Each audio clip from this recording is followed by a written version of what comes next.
What's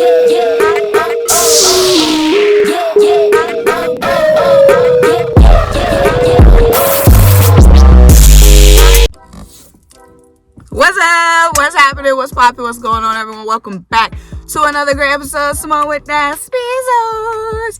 I'm Symone, bringing you guys daily sports talk. So if you're new here, if you're old here and you haven't already, subscribe to the channel yet. Make sure you stop what you're doing. Make sure you leave a comment. Make sure you subscribe. Make sure you keep rocking with me. Also, make sure you check out the links down below. The first link is to buy me a coffee to help fuel this channel that you love so much.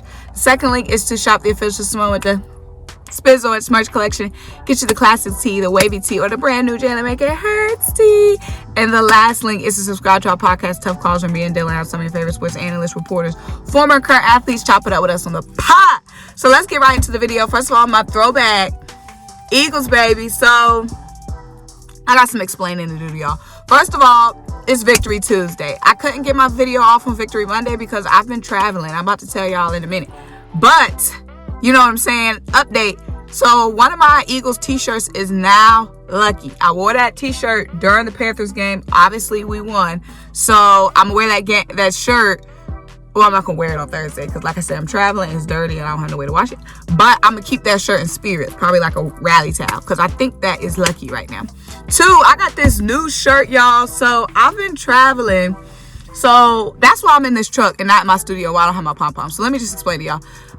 So early last week, y'all know I live in Atlanta. I was in Miami for a high school All-American baseball tournament. I was covering that tournament for them. I was their media correspondent. So it was top high school baseball players. They're all committed to go to the top schools: Vandy, Miami, Florida State. Boom, boom, boom, boom, boom, boom. A lot of those guys are going right to the MLB draft as well. So I'm a post. So I did a lot of interviews. I called the game, play-by-play, the live game, play-by-play, and I didn't do play-by-play. I did color commentary. But I'm gonna post the vlog from that trip. So that's why I'm not home. 1, and then 2, y'all, I'm in Maine right now. So I'm going to Arcadia National Park. We're real nature. We on the nature vibes. I don't know if y'all picked that up from me, but we really on that nature vibes. Like, I'm always going on road trips, RV trips, traveling and stuff. So right now I'm going to Arcadia, and that's why you can see those trees in the back. I'm in Maine right now, and that's why I'm in this truck. So this is my dad's truck. Obviously, the truck look like it's eating me. But I just want to give y'all some context so y'all won't think I'm just a random person doing random stuff. Like, why is this girl in this big truck? You know what I'm saying? So that's just what I got going on. So yeah, this is my dad's truck. Big old truck. You can see, like, it look like it eating me. You know what I mean? But we got something to talk about.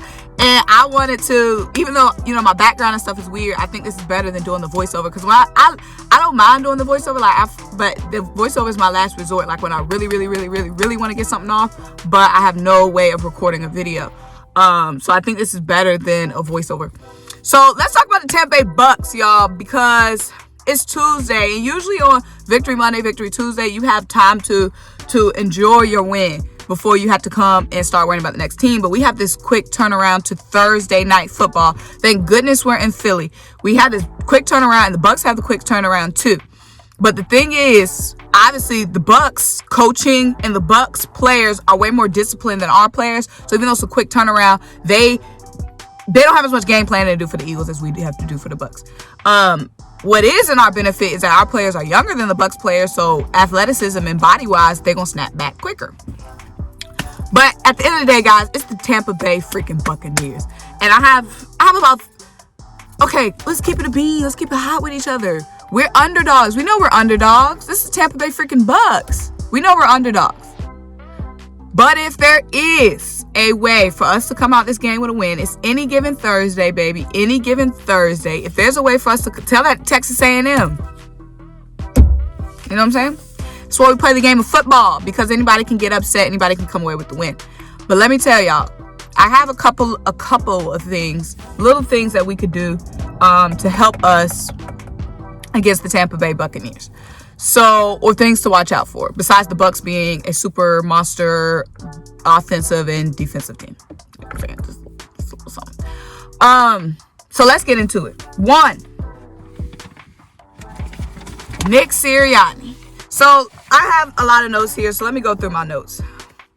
So the biggest thing that Nick Sirianni said is sometimes you win ugly. Talking about the Panthers win. Now, the Panthers win, was it ugly? Yes. But in ugly wins, there is a beautiful silver lining. And let me tell you what that is. Heart and hustle.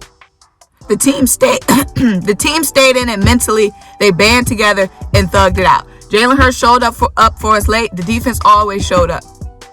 So even though it was an ugly win, it's a win to be proud of because it shows that these guys have heart. That's something we was trying to figure out. Do they have early in the season? Do they have that heart? Now we know they have that heart because they pulled out this ugly win. Now, I know the Panthers without Christian McCaffrey, but they still have some little weapons here and there. And we still came off of two back-to-back losses. This was a must-win game. I know you guys don't like must-win. Actually, we came off 3 losses in a row. So this was a must-win game against the Panthers. Now, if we can beat the Bucs, we'll go to 3-3 back to 500. So let's talk about. So my biggest things from the Panthers games, and these will apply to the Buccaneers games. Then I'm gonna go into my keys for the Bucs.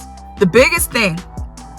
Okay, we do have momentum going towards Tampa Bay game. We have that momentum. The thing that I saw that was progress, putting pressure on Darnold without penalties. When we were putting pressure on these other quarterbacks in other games, we little penalties here and there, unnecessary roughness, holding, roughing the passer, blah, blah, blah, blah, blah, blah, personal foul. We pressure Sam Darnold without that many penalties that we usually have. So our defensive line was stout, but wasn't committing penalties. That's huge progress. We have to be able to apply that to the Tampa Bay game. We have to be able to put pressure on Tom Brady without committing penalties, because then it doesn't mean because we just giving them 15 yards. JAVON HARGRAVE had a big third down sack. That's not even progress. JAVON has been the grave digger. He's been digging. Obviously, we had that special teams block punt. And that's something else that's going to be a key for the Bucs. Special teams is going to have to help us out. We know the offense is going to be challenged supremely. The defense will be challenged supremely. The special teams has to help us out. They helped us out against the Panthers. The special teams has to be ready to help us out against the Bucs. If the special teams can help us make plays and keep us in the game, that's going to help us tremendously. Slay and Steven Nelson both had big picks in the game. Steven Nelson and Slay were just playing amazing. We're going to talk about that later in this video, but Steven Nelson and Darius Slay is probably going to be the difference maker in this game with Tampa Bay. But we'll talk about that later. Avonte Maddox had this big play on second down that saved a touchdown. A big play that was going to Robbie Anderson. Avonte Maddox stepped up for us. Again, we're going to need the cornerbacks to be sharp. Jake Elliott with the 58-yarder. We're going to need Jake Elliott not to miss against the Bucs. Okay? And here's our struggles against the Panthers. And like I said, after this is all stuff that's going to apply to the Bucs game, like I did there, and then we're going to talk more about the Bucs. But I want to talk a little bit about our struggles. Jalen Reagor, the drops and the penalties.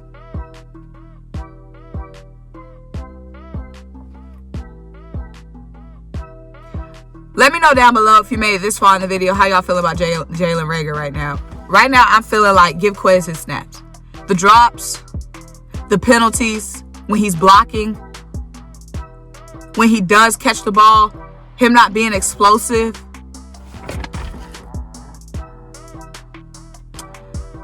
Why are we not handing off to Miles Sanders more? Now, he had 11 carries, but he needs more than that.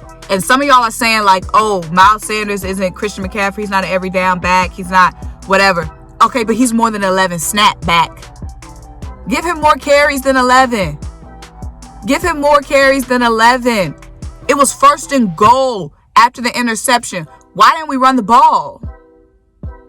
It's got to be better play calling against the Bucs.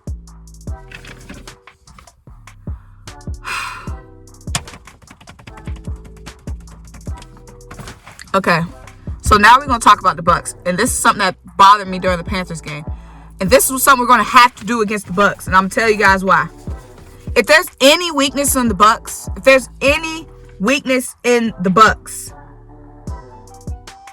it's their secondary. I'm not saying their secondary is weak. The Bucs are a juggernaut. The only thing that's not amazing is their secondary.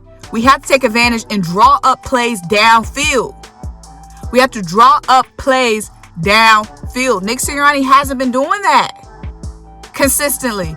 The offense has been way too predictable. The screens, screen. Check down, screen. Screen, check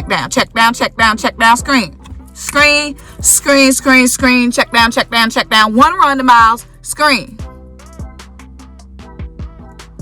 That's way too predictable, Nick. Get tricky, Nick.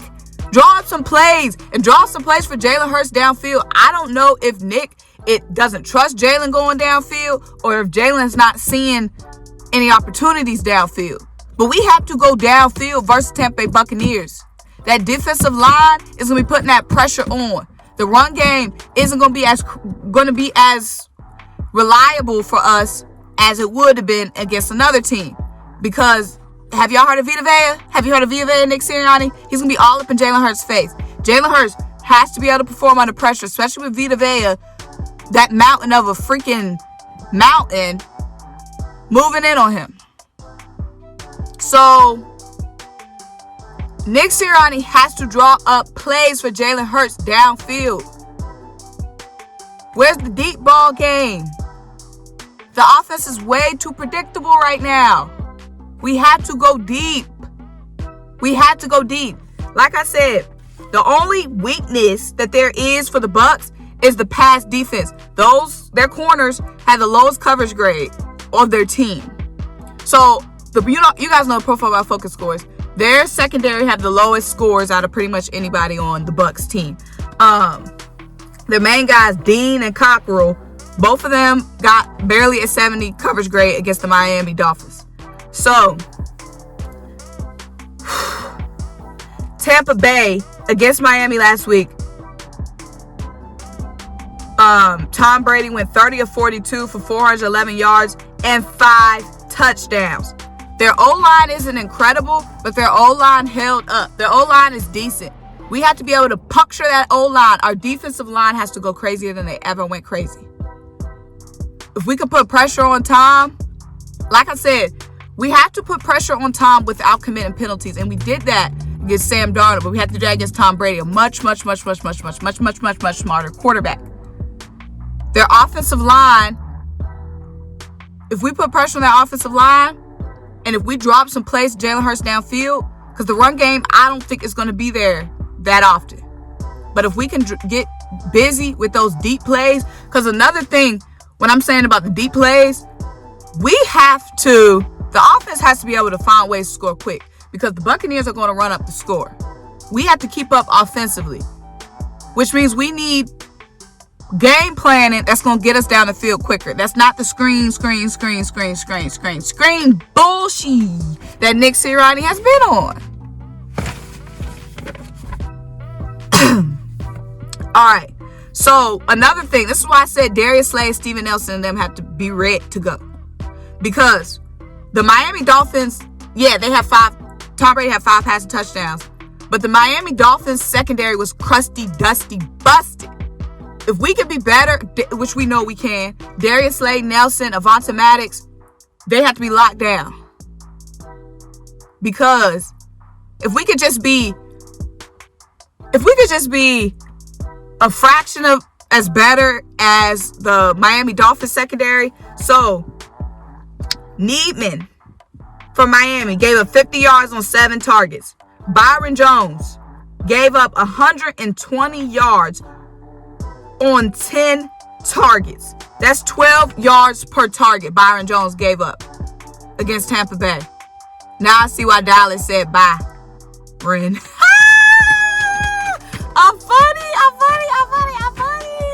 I'm funny, y'all. Needman gave up 50 yards on 7 targets.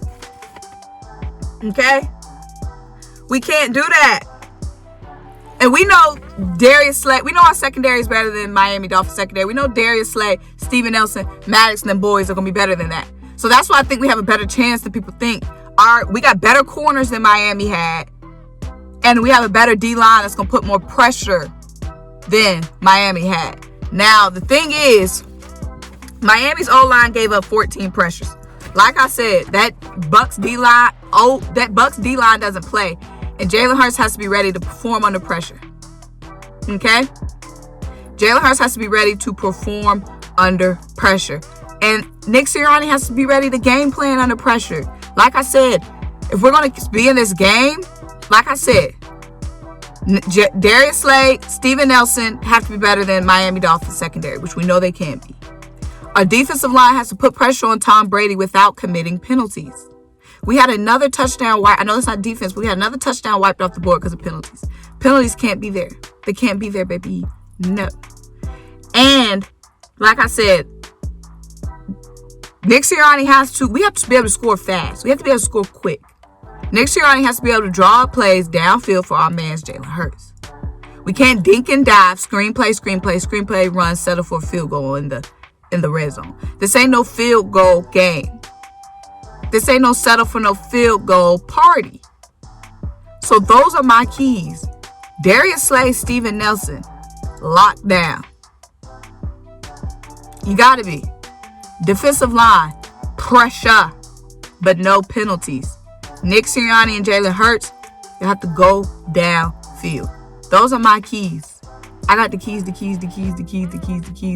Guys, let me know what you guys think. Like I said, if you made this far in the video, I rocks with you because you rocks with me.